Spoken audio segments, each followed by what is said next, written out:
I am live. I have to repeat the last 5 minutes of my previous reading because it got garbled.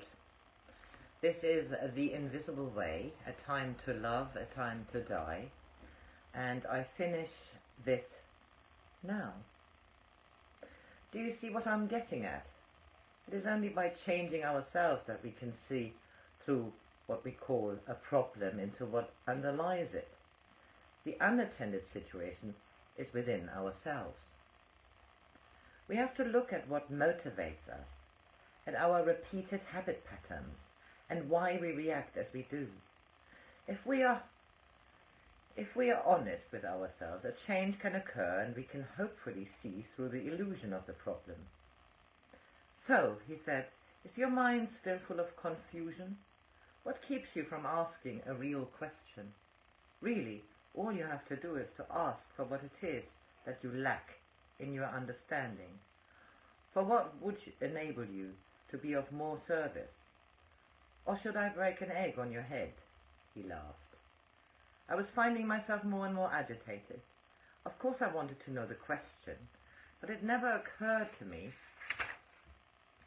that the majority of the so-called questions I had asked before were merely spontaneous pleadings. They were not really based on experience and study. Now, after years of training, I could, as it were, feel the question within me, but for the life of me I could not get it into the right words. The frustration was intense. It was a sense of pain, a yearning to know something that could change my life and perhaps the lives of those around me. I felt irritated with myself. Why couldn't I find the words to express the longing? We sat out in the courtyard. A steady stream of people was entering the museum. The call to prayer had just begun from the mosque in the square. I found myself getting muddled, but he read my thoughts. Finding the answers not so complicated, but finding the exact question can be a subtle and difficult process. One word placed in our part of a sentence may produce an answer that in another part of the sentence will produce something entirely different. We have to learn to be so accurate with our questions that the answer is as clear and simple as possible. Just try to remember that thought, like life, is not linear, but cyclical. Everything is turning back to its source. After all, it's not Sufism called the path of return.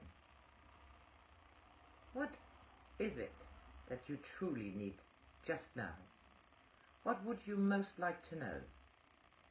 There was silence for a while. It came to me quite clearly, as though a window had been opened in front of me. I could see that there was something badly missing in my life.